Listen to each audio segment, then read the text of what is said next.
পিএসসির ক্ষেত্রে আমরা বলেছি যদি পিএসসির গঠন প্রণালীতে 3টা পিএসসি কমিটি করার জন্য প্রস্তাব এসছে, আমরা বলেছি পিএসসি একটাই থাকতে হবে, কারণ পিএসসির চেয়ারম্যান হিসেবে বিভিন্ন জায়গায় তার প্রতিনিধিত্ব থাকতে হয়। 3 জন থাকলে সেটা ভিন্নতা দেখা যাবে।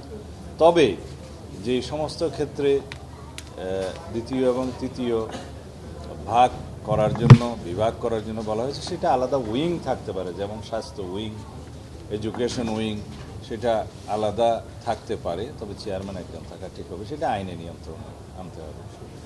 পিএসসির ক্ষেত্রে বর্তমানে সংবিধানে যেভাবে নিয়োগের জন্য একটা বয়সসীমা আছে, বয়সসীমাটা ওখানে রাখা ঠিক হবে না, সেটা আমরা সংশোধনের প্রস্তাব রাখব, যে নিয়োগের পরে যাতে তার কার্যকাল 5 বছর অথবা 4 বছর যেটা আইনে নির্ধারিত হবে সেটা থাকতে হবে।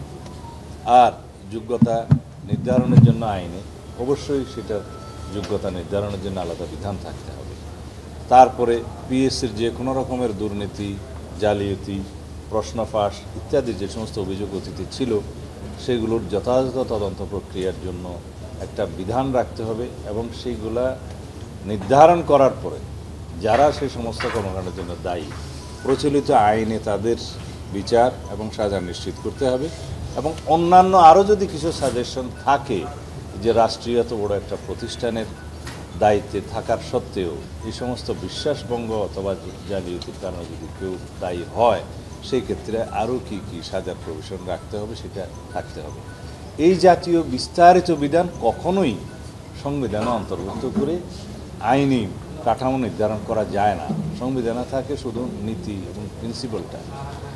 সেই জন্য আমাদের মতামত হচ্ছে এগুলো সব একটা প্রক্রিয়ার মধ্য দিয়ে, জাতীয় সংসদে বিস্তারিত আলোচনার মধ্য দিয়ে একটা শক্তিশালী আইন প্রণয়ন করতে হবে, যে আইন প্রণয়নের মধ্য দিয়ে পিএসসির চেয়ারম্যান এবং মেম্বারদের যোগ্যতা, তাদের নিয়োগের স্বচ্ছতা এবং তাদের জবাবদিহিতা এবং প্রতিষ্ঠান হিসেবে স্বচ্ছতা, যেটাকে আমরা বলি অ্যাকাউন্টেবিলিটি, ট্রান্সপারেন্সি অ্যান্ড যেটা বলা হয় যে আরেকটা কি, তাদের দায় দায়িত্ব, এগুলো নির্ধারণ করতে হবে।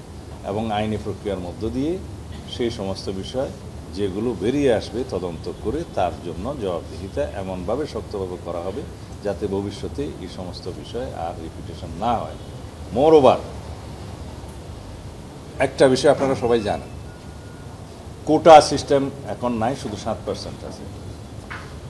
পিএসসির দুর্নীতির একটা প্রধান সুযোগ ছিল 56% কোটা সিস্টেম, সেটা উঠিয়ে দেওয়া হয়েছে। কিছু কোটা রাখতে হয়েছে, সেটা স্পেশালি অ্যাবল নাগরিকদের জন্য, ব্যাকওয়ার্ড সোসাইটিদের জন্য, এবং মুক্তিযোদ্ধার নামে এখনও আছে 5%। সেটা কীভাবে কোন প্রক্রিয়া নির্ধারণ হবে সেটা আরও বিস্তারিত অন্য আলাপ, ডিফারেন্ট ডিবেট।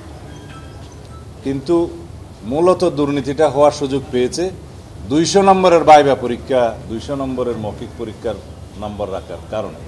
সেটা যদি 50-এ আনে অথবা বর্তমানে 100-তে নিয়ে এসছে, সেই বিষয়টা নির্ধারণ করা গেলে তখন আর এই দুর্নীতির সুযোগটা থাকবে না।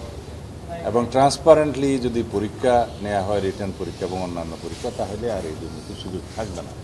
সেই আইনে অবশ্যই বিধান রাখা হবে যে কোনো বিষয়ে কনস্টিটিউশনের বিভিন্ন প্রভিশনের আলোকে জাতি, ধর্ম, বর্ণ বা জাতি গোষ্ঠী বা যে কোনো ভাষাগত যে কোনো কিছুর কারণে যেন এখানে কোনো এটা বৈষম্য করা না হয়, সেটা স্ট্রিক্টলি ফলো করতে হবে। এগুলো আমরা করতে বলেছি, এগুলো বিস্তারিত বিধান অবশ্যই আইনে আসবে।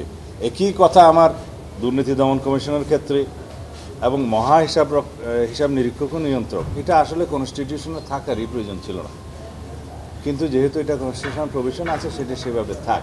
কারণ এই বিষয়ে বিগত 54 বছর স্বাধীনতার পরবর্তী সময়ে কোনো দিনই কোনো রকমের ওজোর আপত্তি আসে নাই, কোনো কমপ্লেন আসে নাই।